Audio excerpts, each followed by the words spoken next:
नमस्कार दोस्तों, स्वागत है आपका मेरे YouTube चैनल मोहित चक्रवर्ती में। तो दोस्तों देखिए, हम लोग ये जो जीएस टेस्ट 3 तक सॉल्व कर चुके थे। अब हम लोग जीएस टेस्ट 4 को सॉल्व करेंगे। तो देखिए फ्रेंड्स, हम लोग शुरू करते हैं question number first. Question number first है, रेल की पटरियों के बीच जगह क्यों छोड़ी जाती है? अगर आपको पता है फ्रेंड्स इसका राइट आंसर तो आप कमेंट कर सकते हैं। तो देखिए फ्रेंड्स, इसका राइट आंसर है ऊष्मीय प्रसार के लिए स्थान मिल जाता है। रेल के बीच जो पटरियों में जगह क्यों छोड़ी जाती है? तो ऊष्मीय प्रसार के लिए स्थान मिल जाता है। अगला क्वेश्चन है क्वेश्चन नंबर 2, दाब के नियम में क्या रहता है? तो इसका राइट आंसर क्या है? दाब के नियम में क्या रहता है? तो इसका राइट आंसर है फ्रेंड्स आयतन। दाब के नियम में क्या रहता है? आयतन। क्वेश्चन क्या था? दाब के नियम में क्या रहता है? आयतन। अगला क्वेश्चन है, सॉरी फ्रेंड्स, यहाँ पर देखिए कुछ मिसिंग है। यहाँ पर ये होना चाहिए क्वेश्चन, दाब के नियम में क्या नियत रहता है, ये होना चाहिए फ्रेंड्स। तो इसका राइट आंसर है क्या? आयतन। अगला क्वेश्चन है क्वेश्चन नंबर 3, ध्वनि तरंगे किसके कारण प्रतिध्वनि उत्पन्न करती हैं? ध्वनि तरंगे किसके कारण प्रतिध्वनि उत्पन्न करती हैं? देखिए फ्रेंड्स, मैं अपने YouTube चैनल मोहित चक्रवर्ती पर आपको 9 o'clock यानी 9 to 10 o'clock के बीच में, जो कि सुबह मॉर्निंग में ये फ्रेंड्स टेस्ट सॉल्व करवाता हूँ। सबसे पहले जियोग्राफी का टेस्ट होता है फ्रेंड्स, फिर उसके बाद जैसा कि आपने देखा अभी साइंस का टेस्ट चल रहा है। तो इसलिए फ्रेंड्स आप मेरे यूट्यूब चैनल को सब्सक्राइब कर लीजिए और बेल आइकन को प्रेस करके रखिए, जिससे कि आपकी तैयारी बहुत ही बेहतर हो सके फ्रेंड्स। और देखिए फ्रेंड, मैं अभी जल्दी से ही फ्रेंड्स ये कंप्यूटर के भी ये जो क्विजेस है वो लाने वाला हूँ फ्रेंड्स, तो इसलिए आप इसको सब्सक्राइब करके रखिए। तो देखिए फ्रेंड्स, हम देख लेते हैं इसका आंसर क्या है। ध्वनि तरंगे किसके कारण प्रतिध्वनि उत्पन्न करती हैं? तो इसका राइट आंसर है परावर्तन के कारण। अगला क्वेश्चन है क्वेश्चन नंबर 4, बंद कमरे में पंखा चला देने पर कमरे के ताप पर क्या प्रभाव पड़ेगा? इसका फ्रेंड्स राइट आंसर आप सभी को पता होगा फ्रेंड्स, कमेंट कीजिए इसका राइट आंसर क्या है। तो देखिए फ्रेंड्स, बंद कमरे में पंखा चला देने पर कमरे के ताप पर इसका क्या प्रभाव पड़ेगा? तो फ्रेंड्स ताप बढ़ जाएगा, कमरे का ताप क्या बढ़ जाएगा। अगला क्वेश्चन है क्वेश्चन नंबर 5, जब ध्वनि तरंगे चलती हैं तो वह अपने साथ क्या ले जाती हैं?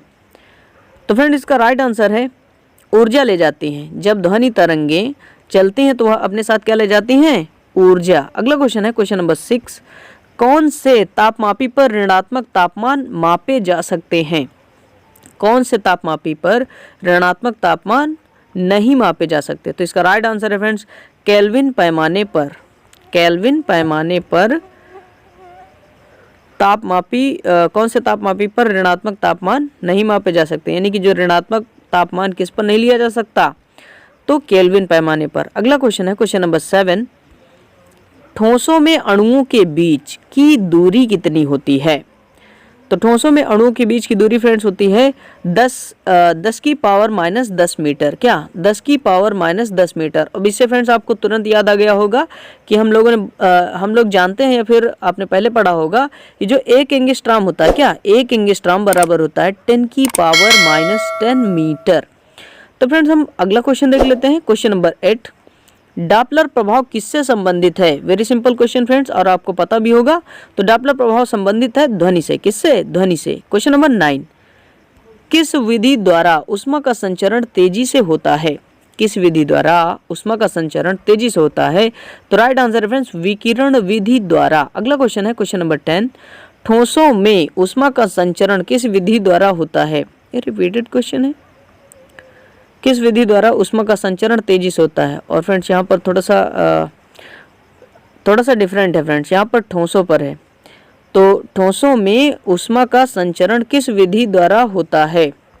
तो फ्रेंड्स इसका राइट आंसर है चालन द्वारा। किसके द्वारा? चालन द्वारा, कंडक्शन यानी कि। अगला क्वेश्चन है क्वेश्चन नंबर 11, सेल्सियस और फ़ारेनहाइट में क्या संबंध है? तो सेल्सियस और फ़ारेनहाइट में जो संबंध है वह है C/F is equal to C/5 is equal to F-32/9। मैं थोड़ा फ्रेंड्स यहाँ पर लिख देता हूँ ऐसे, C/9 is equal to F-32 और अपान में 9, ये फ्रेंड्स होता है यानी कि रिलेशन, ये C यानी सेल्सियस और फ़ारेनहाइट में। तो अगला क्वेश्चन देख लेते हैं हम लोग क्वेश्चन नंबर 12, किस प्रकार की तरंगों का प्रयोग रात्रि दृष्टि उपकरण में किया जाता है? तो इसका राइट आंसर है फ्रेंड्स अवरक्त किरणों का। ये जो क्वेश्चन है फ्रेंड्स, किस प्रकार की तरंगों का प्रयोग रात्रि दृष्टि उपकरण में किया जाता है? तो इसका राइट आंसर क्या है? अवरक्त किरणों का। अगला क्वेश्चन है क्वेश्चन नंबर 13, किसकी अवशोषण क्षमता सबसे अधिक होती है? तो इसका राइट आंसर है फ्रेंड्स काजल की। क्या? काजल की या फिर आपको शायद मिल सकता है काले रंग। जैसे फ्रेंड्स रंगों में दिया जाए तो वो क्या होगा? काला होगा फ्रेंड्स। अगला क्वेश्चन है क्वेश्चन नंबर 14, एक कैलोरी कितने जूल के तुल्य होती है या फिर बराबर होती है? तो इसका राइट आंसर फ्रेंड्स ये है 4.2 जूल के। क्या? एक कैलोरी किसके तुल्य होती है? 4.2 जूल के। अगला क्वेश्चन है क्वेश्चन नंबर 15, एकॉस्टिक्स विज्ञान क्या है? तो इसका राइट आंसर है फ्रेंड्स ध्वनि से संबंधित विज्ञान है। क्या? एकॉस्टिक्स विज्ञान क्या है? ध्वनि से संबंधित विज्ञान है। तो अगला क्वेश्चन है क्वेश्चन नंबर 16, खौलते पानी की अपेक्षा भाप से क्यों अधिक जलन होती है? तो इसका राइट आंसर है फ्रेंड्स क्योंकि जो भाप की गुप्त ऊष्मा होती है वो जल की गुप्त ऊष्मा से अधिक होती है। अगला क्वेश्चन है क्वेश्चन नंबर 17, कौन सी तरंग सुनने में संचरण नहीं कर सकती है? कौन सी तरंगें सुनने में संचरण नहीं कर सकती? तो इसका राइट आंसर है ध्वनि तरंगे। अगला क्वेश्चन है क्वेश्चन नंबर 18, प्रसार गुणांक का मात्रक क्या होता है? तो इसका राइट आंसर है फ्रेंड्स प्रसार गुणांक का मात्रक होता है प्रति डिग्री सेल्सियस। क्या? प्रति डिग्री सेल्सियस प्रसार गुणांक का मात्रक होता है। अगला क्वेश्चन है 19 नंबर, किसी तांबे के गोले को गर्म करने पर किसमें वृद्धि होती है? यानी किसी तांबे के गोले को अगर गर्म किया जाए तो यानी कि किस में वृद्धि होगी? क्या बढ़ेगा उसका? तो राइट आंसर है फ्रेंड्स आयतन बढ़ेगा उसका, यानी कि फैलेगा। अगला क्वेश्चन है क्वेश्चन नंबर 20, इको साउंडिंग का प्रयोग किसके लिए किया जाता है? तो इसका राइट आंसर है फ्रेंड्स समुद्र की गहराई नापने के लिए। इको साउंडिंग का प्रयोग किसके लिए किया जाता है? तो समुद्र की गहराई को मापने के लिए, फिर नापने के लिए। तो अगला क्वेश्चन है क्वेश्चन नंबर 21, दोपहर के समय सूर्य से आने वाली किरणें अधिक गर्म होती हैं क्यों? दोपहर के समय सूर्य से आने वाली किरणें अधिक गर्म होती हैं क्यों? तो इसका राइट आंसर है फ्रेंड्स वायुमंडल में दूरी कम होने के कारण उसमें और शोषण कम होना। क्या है? वायुमंडल में दूरी कम होने के कारण उसमें और शोषण कम होना। अगला क्वेश्चन है क्वेश्चन नंबर 22, एक मोल द्रव्यमान गैस का आयतन कितना होता है? तो इसका राइट आंसर है फ्रेंड्स एक मोल द्रव्यमान गैस का आयतन होता है 22.4 लीटर। आपने फ्रेंड्स कई बार पढ़ा होगा। तो अगला क्वेश्चन है क्वेश्चन नंबर 23, किसी पदार्थ के रेखीय क्षेत्रीय तथा आयतन प्रसार गुणांक में क्या संबंध होता है? यानी कि किसी पदार्थ के रेखीय प्रसार गुणांक, क्षेत्रीय प्रसार गुणांक और आयतन प्रसार गुणांक में क्या संबंध होता है? रेखीय प्रसार गुणांक मतलब अल्फा, और ये जो क्षेत्रीय प्रसार गुणांक होता है तो वो बीटा होता है, और आयतन प्रसार गुणांक यानी कि गामा। तो इनमें क्या रिलेशन है ये फ्रेंड्स आपको बताना है। तो इसका राइट आंसर है फ्रेंड्स अल्फा बीटा गामा, यानी कि इनमें रेशियो होता है। तो क्या 1:2:3। क्या? जैसे कि ऐसे लिखा जाए alpha ratio beta ratio gamma, तो इज इक्वल टू क्या 1:2:3।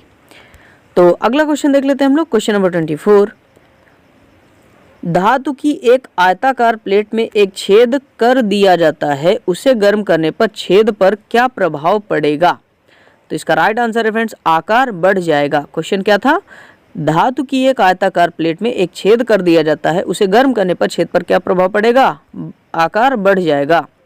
क्वेश्चन नंबर 25, एक आदर्श गैस की आंतरिक ऊर्जा किस पर निर्भर करती है? तो इसका राइट आंसर है फ्रेंड्स ताप पर। एक आदर्श गैस की आंतरिक ऊर्जा किस पर निर्भर करती है? ताप पर, टेम्परेचर पर। अगला क्वेश्चन है क्वेश्चन नंबर 26, किसी आदर्श गैस के दाब P व उसके आयतन की एकांक गतिज ऊर्जा E में क्या संबंध है? तो इसका राइट आंसर है फ्रेंड्स P = 5E। मैं थोड़ा सा यहाँ पर लिख देता हूँ फ्रेंड्स, P = 2/5E। क्या? ये फ्रेंड्स रिलेशन होता है आदर्श गैस के दाब और उसकी ऊर्जा पर, तो एकांक गतिज ऊर्जा पर। तो अगला क्वेश्चन देख लेते हैं क्वेश्चन नंबर 27, एक स्त्री की आवाज का पुरुष की आवाज से तीक्ष्ण होने का क्या कारण है? तो इसका राइट आंसर आप सभी को पता होगा उच्चतर आवृत्ति, यानी कि जो महिलाओं की आवृत्ति होती है वो क्या होती है? उच्च होती है, उच्चतर यानी कि मैक्सिमम होती है फ्रीक्वेंसी। अगला क्वेश्चन है ऊष्माधारिता का मात्रक क्या है? तो फ्रेंड्स अगर ऊष्मा की बात होती तो हम इसे फ्रेंड्स जूल बोल देते, लेकिन फ्रेंड्स क्या आप जानते हैं कि जूल कार्य और ऊर्जा, यहाँ पर फ्रेंड्स थोड़ा सा देखिए, क्या ऊर्जा और कार्य, ऊर्जा, कार्य और यहाँ पर क्या ऊष्मा, इन सभी का मात्रक क्या होता है? आप जानते हैं फ्रेंड्स, जूल होता है। क्या? जूल, JOULE, जूले, जूले लिखा जाता है फ्रेंड्स जूल को। तो इनमें यानी कि तो फिर इनमें डिफरेंट क्या है? तो इनमें फ्रेंड्स ऊष्मा डिफरेंट है। क्यों? क्योंकि फ्रेंड्स ऊष्मा में टेम्परेचर होता है, ताप होता है। तो देखिए फ्रेंड्स यहाँ पर ऊष्माधारिता का मात्रक क्या है? जूल प्रति केल्विन है। क्या है? जूल प्रति केल्विन। अगला क्वेश्चन है क्वेश्चन नंबर 29, रेखीय प्रसार गुणांक तथा आयतन प्रसार गुणांक में क्या संबंध है? ये फ्रेंड्स आपको बताना है।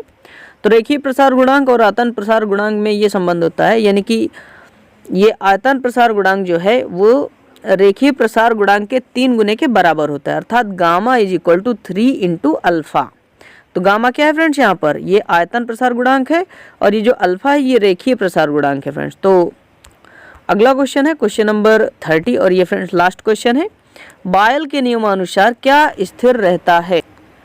क्वेश्चन नंबर 30 का राइट आंसर है फ्रेंड्स यहाँ पर क्या? ताप, ताप यानी कि नियत रहता है। और फ्रेंड्स अगर इसमें चार्ल्स के नियम की बात करें तो उसमें दाब नियत रहता है, और अगर दाब के नियम की बात करें कि दाब के नियम में क्या नियत रहता है या फिर नियतांक रहता है, तो वो आयतन होता है फ्रेंड्स। तो अब आपके लिए फ्रेंड्स देखिए फ्रेंड्स अभी एक क्वेश्चन और है यहाँ पर, क्वेश्चन नंबर 31, गैस समीकरण क्या है? ये फ्रेंड्स आपको बताना है और आप सभी को पता होगा। गैस समीकरण PV इक्वल क्या? RT, और कहीं कहीं पर फ्रेंड्स दिया होता है PV इक्वल nRT, जहाँ पर n क्या होता है? गैस में अणुओं की संख्या होता है फ्रेंड्स। तो अगला क्वेश्चन देख लेते हैं क्वेश्चन नंबर 32, पानी का क्वथनांक कितना होता है? तो देखिए फ्रेंड्स पानी का क्वथनांक कितना होता है आप सभी को पता होगा, 100 डिग्री सेल्सियस। तो अगला क्वेश्चन देख लेते हैं हम लोग, क्वेश्चन नंबर 33, पूर्णतः कृष्ण पिंड की अवशोषकता कितनी होती है?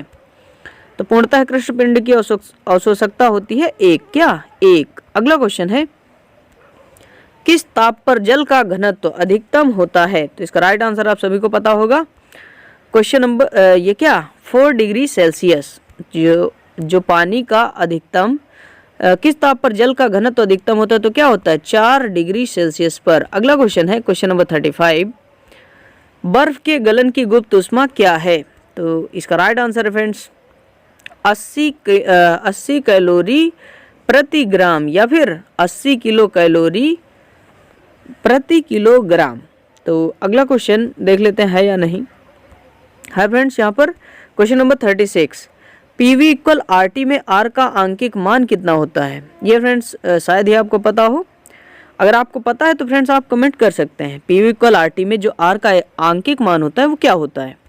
तो इसका राइट आंसर है फ्रेंड्स यहाँ पर 8.31 जूल प्रति मोल केल्विन। क्या इसकी यूनिट भी है?